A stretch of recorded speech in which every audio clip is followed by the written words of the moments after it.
Maddie, back for segment 2, the major 4 leagues in Europe. Let's start off with the Premiership. What caught your attention in the week that was? A couple of drop results, but a couple of good wins as well. So kind of a mixed bag. Let's first of all start with the drop points. The first one here we have is Chelsea and Burnley. Chelsea drawing 1-1 at home with Burnley. Awful result at the end of the day because there's really no excuse, I guess. But, you know, it's a poor result because with Man City winning, we'll get to that in a minute. The gap. They did steal the tie, though. I think they were losing in that contest, so it could have been truly awful. For the Chelsea game? Yeah. No, Burnley equalized. Burnley equalized when? Late? Like 81st minute or something. Oh, that is bad. Then. Me. Yeah, okay. The guy's name is Me, which is kind of funny. Ivanovic scored, as we mentioned in the first segment. Usual, eh? Yeah, so 1-1 home draw for Chelsea, not good. And they had Matic sent off in the 70th minute as well. So they were down to 10 men for the last 20. And made a little bit more digestible, though, with United dropping another 3 points. I guess, but in this big picture of the title race, it doesn't affect it too much. City, yeah. But obviously, Man United lost 2-1 away at Swansea. Key and Gomi scored for Swansea. Herrera got the United goal. The Gomi goal, which is funny because it came after United were just dominating this game, and out of nowhere, Jojo Shelvey let fly a rocket from about 30 yards out, clips Gomez's head and beats De Gea in goal. And United didn't generate much after. Their execution was really poor. This was a game I watched on the Saturday morning. They literally didn't seem like they could string 3 or 4 passes together. They were really poor at times, especially in the second half. It's a really funny team, how quickly they can get out of sync and then how they can kind of put it together and steal results too. And I guess it's just the individual quality they have when they're able to get it. And I think the most part, after such a horrid start for United, they kind of have got it back together. But Swansea is one of those tricky places to go play at. It always has been. Teams have routinely dropped points there over the last few years when Swansea have been in the Premier League. But the big thing for United is they've lost 3rd place because Arsenal they won. dipped to 4th, yeah. So they're now a point behind Arsenal. So since we're talking about Arsenal, they won 2-1 away at Crystal Palace. Cazorla and Giroud got the 2 goals there for the Gunners. And I guess going back to the top of the table, though, Man City just crushed Newcastle. Like, obliterated Newcastle. It doesn't help when you concede a penalty after 2 minutes. Yeah, City and Roma, as we discussed before, they've kind of been having the trouble of they often matched the results of Chelsea and Juve the odd time they dropped anything. I think that was particularly a big moment for City to really make this a legitimate race again. Oh, yeah, absolutely. Nasri scored, Dzeko scored, Silva scored twice, and Aguero got. Those are your 4 guys, really, at the end of the day, right? It's got to be a 2-horse race officially at this point, though. I think it has been for the last month, really. Arsenal they're 7 points, they're 12 points behind Chelsea. It's a 2-horse race. 13, yeah. The question comes down to, can Man City catch Chelsea at the end of the day, right? And Man City have a tough game this week. They're away at Liverpool. And Liverpool are surging. They're playing really well now. They won 2-0 away at Southampton. It's a great result for them. City could definitely drop some points there. Absolutely. Maybe a draw. Yeah, and Liverpool, this is the kind of game Liverpool sometimes often win as well. When the big clubs come to town, the teams they know they have to beat to move up in the table and stuff. Those are sometimes the teams they beat, apart from obviously when Chelsea come to town last week. Zing. Bringing the thunder, eh? Yeah, I know. Actually, that was one thing, going back to Europa League, was Demba Ba plays for Besiktas now. So imagine how Liverpool fans must have felt after seeing him back at Anfield after obviously he scored the goal that after Gerrard slipped in the Premier League last year. I'd imagine not great. Yeah, I think so. So a quick side note there. Coutinho scored an absolute stunning goal, possibly goal of the weekend in Europe. I saw that, the bar down. Oh, just phenomenal. Yeah. Especially if it wouldn't straight in, it would have looked spectacular. But every time it hits a bar and just bangs in, just always. And when it's bar and just misses, it's just so forgettable. It's a game of inches, right? It really is, right? Inch by inch, you got to fight and die for that inch. A couple of other results from Saturday: Sunderland drew 0-0 with West Brom. So who really cares? And Hull beat QPR 2-1. Jelavic scored, one of your Croatian boys. Ding, ding, ding. Charlie Austin scored. Rob, how many goals? I'm covering the page here. How many goals do you think Charlie Austin has scored for QPR this year? This year? 6. 14. Wow. Second highest goal scorer in the Premier League. 14 goals, English guy. It's funny he's not getting like the... I knew it had to be really low or really high. I wasn't going to go like 9. Yeah, right in the middle, right? But yeah, Charlie Austin is just scoring goals for fun this year. Also, the winner in this game just made me laugh because Rob Green is a goalie for QPR. And obviously, a lot of people know about Rob Green and what he's kind of been and done and the errors he made, especially in the World Cup against the States and stuff. So anyway, Ndoye is the guy who scores the winning goal, and Rob Green makes this amazing save from a header from about 4 yards out from Ndoye. And you're like, oh, that's the Rob Green we sometimes like to see. It's a phenomenal save, one of the saves of the season. And then the ball goes back out to the wing. Guy crosses it in, and Rob Green decides he's going to dive 4 yards to try and punch this ball clear. And this Ndoye guy just stands there and nods it in the empty net. It's like Rob Green in a nutshell. You make a sublime save, and then you try to dive at a ball that's about 4 yards out of reach. Makes the easy difficult and the difficult easy. Just idiotic. I mean, you could see his reaction. He just laid in the turf with his head in the grass. And Matt, on the damn. topic of idiotic, you'd be remiss not to mention one Joey Barton. What else is new with that? What a guy. Absolute clown. Literally, my only reaction to this guy is, what a guy. Because you just have no words for what he does anymore. But someone like him, I don't know, man. He just seems like he's just desperate for like anger management classes or something. I think he's been in there before. I think he's had a few of them. He got angry and stormed out of anger management. It wouldn't surprise me, right? Yeah, he's just he's so unpredictable and unstable, and I don't know, everything gets made into the biggest deal with this guy. Like when there's a foul in a game, he just goes off. And I mean, he can be a good player if he gets his head screwed on straight, but he's just his anger management is just out of control. His personality is definitely not good. For two other quick results from Sunday. Tottenham drew 2-2 at home with West Ham. Going into this game, West Ham would have taken 2 points, but they wouldn't have taken them when Tottenham scored twice in the last 10 minutes. Sorry. You mean would have taken 1 point? Yeah, they would have taken a point, obviously, going in. But now, when you're 2-0 up with less than 10 minutes to go, you're not too thrilled to take a point, right? Harry Kane scored in the 96th minute with a penalty. Well, it was a penalty that was saved by Adrian, and then Harry Kane tapped in the rebound off his own miss. Kind of hurts his potential for a stud. I mean, he did bag it, but he missed it first. So. Wow. I mean, yeah. Now we're nitpicking here a little. That's very nitpicking. But he missed a penalty, Matty. Come on. You can't be a stud when you miss the first penalty. The guy's been on fire, though. He's keeping up the goal scoring. And second of all, Leicester City, similar situation to West Ham. We're winning 2-1 away at Everton. Bottom of the table. 3 points would just be phenomenal for them right now. And unfortunately, it technically is an own goal. Rob's chair. It was an own goal, unfortunately, from Matty Upson, but it was like one of those like attacker heads it, hits Upson as it goes in. It's getting worse before it gets better here at Footy Round. I'm trying to talk about Matt Upson here, and Robbie is just. I'm now just crossing my legs and sitting on the floor. But Matty Upson is someone who I've rated so highly for so long, Rob, and he's just been injured, and he's finally back playing now, and unfortunately scores an own goal that costs. Technically an own goal. It's very, very harsh to call it an own goal. But anyway, Leicester dropping 3 points there. A point away at Everton would have been phenomenal for them at the start, kind of like West Ham at Spurs. But when you have 3 points, possibly with like a couple of minutes left, it's disappointing. Also, side note, I thought about this last night. How about Esteban Cambiasso still plugging away for Leicester City? Yeah, still kicking around. Like how do you feel going from Inter Milan, where you've won Champions Leagues and Serie A titles and Coppa Italias? Football and the paycheck, because I don't know too many other places. If you and now you're gonna play for Leicester City? Yeah, well, technically still a Premier League club. Maybe he'll duff it next year when they go down. Maybe he'll get rid. Yeah, maybe he'll get a move. But Liverpool City, man, what's the prediction? I'm gonna call 1-1. I have no idea. All three parts of me is saying this could be a home win, an away win, or a draw. Mm-hmm. Maybe split the difference and join me on Tie Town. Maybe a draw is maybe the way to go here. Man United plays Sunderland. Should be 3 points for United there, but you know. We said that last week. West Brom plays Southampton. Big chance for Southampton to get back on the road with a win there. And Arsenal host Everton, which is going to be a good matchup. And the other big game this weekend is actually not in the Premier League because it's the Capital One final, Rob. Your excitement must be through the charts for this. It's certainly what I live for. Chelsea may surprise you, but I'm going Chelsea. Yeah, Chelsea host Spurs. They play Spurs at Wembley.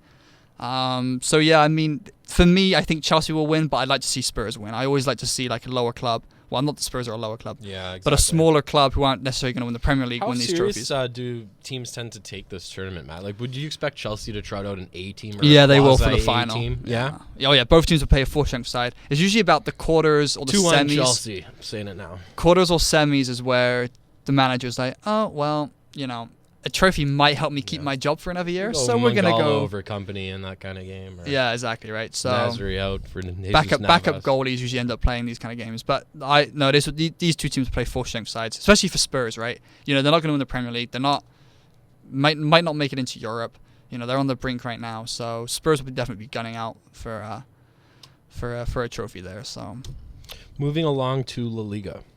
Yeah, I guess we mentioned in the first segment, Barcelona losing home to Malaga, Rob. Yeah, that one's brutal. The goal as well was just awful. Like, ball over the top. Dani Alves decides he's going to try and pay it back to the goalie, and he kicked it about 4 yards. And the defender just rolls in and finishes it off. So I mean, it's made worse too, Matt, especially when you consider Real Madrid, cleaned up their game in Real Madrid type fashion, a 2-0, just comfortable ho-hum. And Atletico Madrid cleaned up theirs too, 3-0 at home over Almeria. Yeah, I think we mentioned in the first segment in the Champions League preview. Obviously, Mandzukic scored and Griezmann scored a pair. Griezmann's been really, really good for Atletico this year. I think during the World Cup, he said he was one of my young guys to watch out for, and he's continued that, with a new club here. I mean, he's been great. Real Madrid got goals from Benzema and Ronaldo. The first Benzema goal, well, I shouldn't say the first Benzema goal, the Benzema goal, ball comes in from the left. Defender tries to fly on the floor and clear it, kicks it off his goalie, and then Benzema is like 4 yards, well, not from 4 yards, 4 feet out and just taps it in. Just comical. I think I scored a goal like that once in grade 6. Show me you weren't paid like $100,000 to finish it off like Benzema was, though. Very sure. A couple of other results. Real Sociedad I build my own chair weekly here on Footy Roundup. So Real Sociedad beat Sevilla 4-3 in a cracking game. Grimero scored a penalty for Sevilla to put them up 3-2 with 10 minutes left, but Sociedad came back and scored twice in the last 10 minutes. Finished by Piero scoring in the 90th minute. Free header from a corner. And I mean, when I say free, I mean free. Like, he had about 4 yards of a circular radius around him of free space. So, it reminds me, Matty, at one of our year-end MLS shows when I was complaining about TFC's defending against Robbie Keane in the Galaxy game. Oh. Yeah, it was just Robbie Keane being Robbie Keane with 5 yards of space in a circular fashion all around him. Like, TFC being TFC, right? Yeah. Villarreal won 1-0 against Eibar. Valencia kept going. They're still in 4th place after a good 2-1 away win at Cordoba. I don't know who scored there. I have it written down wrong, I think. And Athletic Bilbao beat Rayo Valencia 1-0. So, yeah, I mean, I guess looking forward to fixtures, Rob. Barcelona are away at Granada. Real Madrid should be an easy win, right? Well, it's hard to say that anymore, right? Real Madrid hosts Villarreal. Sevilla play Atletico in probably the biggest game in Spain this week. Valencia hosts Real Sociedad. David Moyes has actually done a pretty good job at Sociedad so far. So, props to him for that. And Almeria hosts Deportivo La Coruña. And Real Madrid, obviously, still top, Rob. They're now ahead by 4 points with 60. And Barcelona, 56. Yeah, big lost opportunity for Barca. Atletico are just staying in the hunt, right? They're closer to Barcelona now than Barcelona are to Madrid, 53 points. And Valencia, good to see them up there. Madrid, yeah.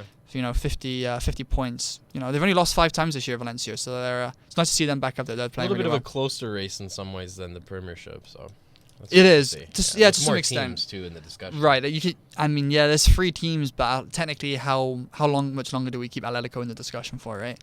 But La Liga is looking pretty good this year. So. Very entertaining football. Moving on to Serie A, Matt. Juve doing what Juve does, I guess. 2-1 win over Atalanta at home. Yeah, Fernando Llorente and Andrea Pirlo scored the goals for Juve there. Pirlo's goal was a nice strike from edge of the box to found the bottom corner. Pirlo's just a master, though. I mean, we don't have to sit here and sing his praises because we all know how good he is. Plus, you just did. I kind of did, but that's okay. And anytime you can mention Andrea Pirlo, it's always a good day, right? A couple of other results. Milan picked up a home win against Cesena 2-0. Bonaventura and Pizzini scored there. Pizzini's was a penalty. Roma, though, just draw City right now. All they do is draw. He drew 1-1 away to Chievo Verona. Francesco Totti scored. Yay. Always enjoy that. But then Chiesa scored an own goal in the first half to cancel out Totti's opener. So Roma just dropping points. Left and right. They're 9 points behind. Look at the table here. Roma have won 13 games and they've drawn 9. They've only lost now twice. Closer to Roma than Roma is to Juve. Yeah, exactly. I mean, it's still 6 points, but it's 9 draws is just. I mean, barring a Liverpoolian collapse, I don't. But even Liverpool were never in this position. Yeah, for Juve, I can't see Juve not sewing. Oh, not at all. This would be, and actually, signed, sealed, delivered. Lock it up. Well, technically, yeah, but there's one big game this weekend. Roma play Juve. So make it a little bit interesting, maybe. There's only one result here at the end of the day. Roma have to win this game. 1-1 and Juve's fine. Yeah. And you're probably what's going to happen. Probably not far off. Remember in the first leg, in the first game when Juve beat Roma, quite a lot of controversy surrounding that game. in terms of penalties and all that garbage. So Roma do. I mean, there's no excuse. There's no other way around it. Roma have to win this game because this is their one chance to get back to 6 points. Hope Juve can drop a point or two somewhere and Roma start winning again. So I mean, no buts about it. It has to be a home win there for Roma. A couple of other results. Parma and Udinese was postponed, so that's obviously not a result. Lazio beat Palermo 2-1. Mauri and Cadreva scored. Fiorentina and Torino drew 1-1. Both goals there scored in the last 5 minutes. A couple of other games postponed due to weather and stuff. Sampdoria and Genoa was postponed as well. So weather was a bit of a problem in Italy this weekend. But I mean, at the end of the day, Juve stay top and Roma drop points and continue to kick around. Napoli played a day, by the way. So Napoli do have a game in hand over Roma, so they can cut that to 3 points there for second place if they beat Sassuolo on Monday. In Italian football, you'd rather see the weather playing a factor than not paying of players. That would be a step up. It would be, yeah. So, I mean, yeah. Anyway, yeah. I mean, Parma is just rooted to the bottom. Right now, they're 13 points out of relegation, so they are a lock to be relegated. Matty, the last league, Bundesliga, I guess. A couple of quick fixtures as well, though, in Italy. Yeah. Sorry. Inter play Fiorentina and Torino play Napoli and Sassuolo play Lazio. So there's actually quite a few good games in Serie A this weekend. Sorry, Rob. I was just going to say, seems par for the course at this point. Just another kind of exciting week in the Bundesliga. Oh, lights out. I mean, we took it in the first half. Like, Bundesliga is hands down the most exciting league this year. I don't know where to start because it's just too many good games. Yeah. We start with Bayern, I guess. Sure. Pounding Paderborn. Keeping their missed the 2-point conversion this time. They did, unfortunately. Had to settle for the 6-0. Yeah, couldn't quite get that extra point. And to their credit as well, Matt looking a little ahead. Hamburger bouncing back with a 1-1 draw to Mönchengladbach after just getting their faces stuffed by Bayern. So. Yeah. Yes. Nice to see. Exactly, right. Just for Bayern Munich, Lewandowski and Roma scored twice. Ribery scored and Weiser also scored. I wonder if his first name's Bud. Maybe he'll be wiser for it. Maybe he will be. And as you said, Hamburger drew 1-1 Mönchengladbach, but Hamburg will be disappointed because Mönchengladbach got a 90th plus minute equalizer from Hergada. But Borussia Dortmund, as we mentioned, are now on a 3-game winning streak. They won 3-2 away at Stuttgart. Really good result for them. Aubameyang, Gundogan and Marco Reus got the 3 goals. Aubameyang's was a really clinical finish, actually, from inside the box. Matt, you have one really unique final listed in your notes here. Wolfsburg 2 final. Yeah, for some reason they played somebody. For some reason, the I don't know, it cut off when I printed it. Well, when I sent it to you to print. So, but they beat Hertha Berlin. That's who they beat 2-1. And when we say Wolfsburg, we mean Bastos because who else would score? He scored both goals as usual. Dude, he's insanely hot. Best player in Europe right now. Best player in the world right now. In terms of the last couple weeks, fire. For sure, yeah. He's got 12 goals in the 12 goals in the last 7 games. I mean, I think that's pretty something good. When you consider Harry Kane's production of late. Exactly, right? And I mean, Bastos is blowing everyone out the water. I mean, kind of, we mentioned last week Marco Reus on the new deal at Dortmund. Be curious to see what Bastos does here. We have to find out maybe what his contract situation is, but our teams, are Real Madrid going to come in and try and buy this guy, or Bayern Munich going to try and buy this guy? I think, Matt, that'd be fun to discuss and look at on next week's show. A, his contract status. B, our initial valuation of what we think he could get and where he could go if he keeps up this scoring prowess. It might be worth a discussion. Absolutely, and he like I say, he's the best player in Europe right now, and I mean, but also, why in a way would you want to leave Wolfsburg? You're second in the table. You might not catch Bayern Munich this year, but you keep Bastos and you got Kevin De Bruyne. And as a player, though, sometimes the cities, the Chelseas, the Barcelonas with their money and prestige, they don't come calling all the time. And if you want to end up that point in your career, sometimes you got to take it. This is what I'll say: Wilfried Boney to Man City. He played at the weekend, didn't score, but that's how I see a move for this kind of guy working out. Oh, I agree. I'm not a fan when they do it. I just know that's why they usually go and that's why I love that Marco Reus stayed in Dortmund. And I think I told you, I imagine he'd stay there. Yeah, exactly, right. Totti could have moved on something bigger than Roma. Oh, he had plenty of offers over the years to leave. Like 5-6 years ago, he had plenty of offers to go everywhere, basically. He could have picked where he wanted to go. But we'll figure a couple of stats out on him next week. But I would be shocked if he ever left Wolfsburg for any time soon. To get capped too on the national team as well. Oh yeah, absolutely right. A couple of other results: Schalke drew 1-1 with Werder Bremen, and the best goal of the weekend came in the Augsburg Bayer Leverkusen game. Augsburg 2, Leverkusen 2. Dermich and Reinhardt scored for Bayer Leverkusen. But Marwin Hitz scored for Augsburg. Now, for those of you who don't know, that is the goalkeeper. The goalie scored in the 90-plus minute to bag Augsburg a point. That's a big point for Augsburg because they stay, in that contention. I think he shot it from his goal line and then it bounced over the keeper's head like in FIFA, right? Oh yeah. That's exactly he scored yards? Or he scored a volley from 4 yards out. Okay, so that's my second guess. But yeah, but I mean, as a goalie myself, and I scored one career goal in my whole entire life, so I don't know when you're playing. Was it like Benzema's? No, it was not very good. But neither was Benzema's. But anyway, I mean, goalie scoring is always it's always notable. It's always fun, right? I mean, call it the Marty Brodeur, if you will. Yeah, I mean, there have been some fantastic goalie goals over the years. Can't remember his name off the top of my head, but the goalie for Carlisle. I don't know if you know this story, but I don't know how many years ago is this now? 6 or 7 years ago. Carlisle were in League Two, which is the 4th division of English football, about to be relegated to the conference.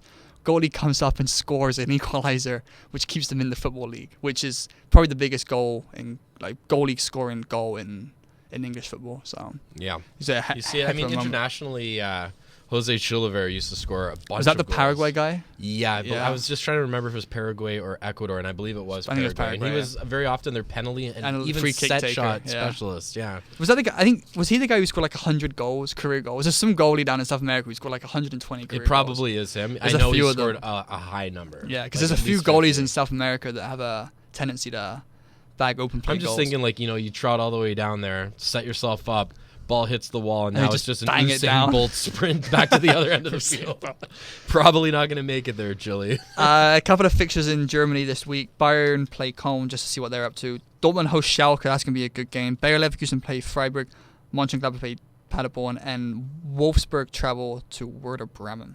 So really, really good matches here. I mean, just quickly looking at the table. Bayer Leverkusen, 80% chance got the table sealed. Wolfsburg have clearly got second sealed, but then 3rd place through 6th place, you got 4 points separating 4 teams: Mönchengladbach, Schalke, Augsburg, and Bayer Leverkusen.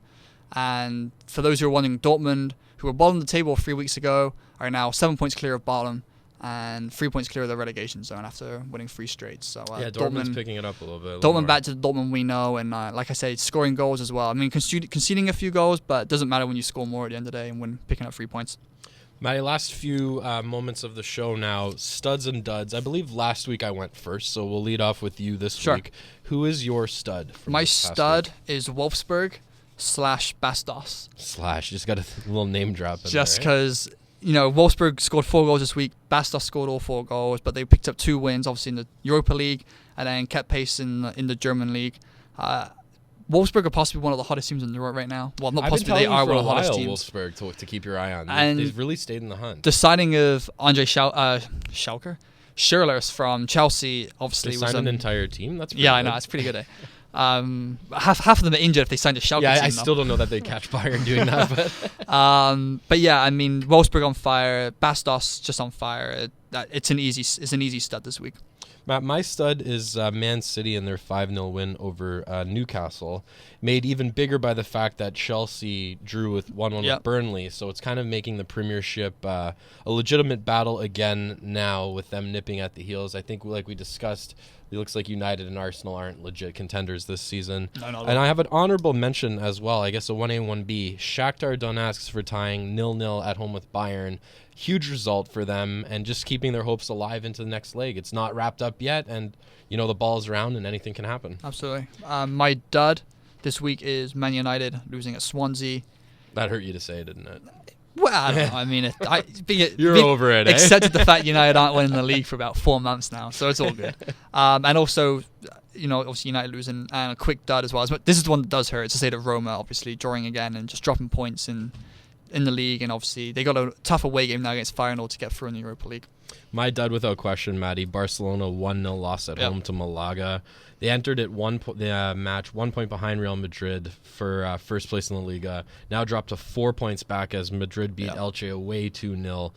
Terrible result for Barcelona. Not even to at least, even a draw is really, really bad here, but at least you're, just 3 points and 1 win behind. Right. Now you're opening that 2-game, 2 point or multiple point gap there. It's going to be tough. I mean, it's doable. I'm not sure if that Atletico play Real again, because I know that Atletico tends to pick up results against these teams. So maybe it might reopen it and retighten things up. But I mean, all Real has to do from here on out basically is hold serve less 3 points and they're safe. So I think it's really Real Madrid's title to lose at this point. It is, even though it's only 4 points, as you mentioned. But, this late in the season now, you're down to a third of the season. So you control your own destiny, right? Yeah, 100%. So. That's it for today. Thanks for listening. We'll be back next week.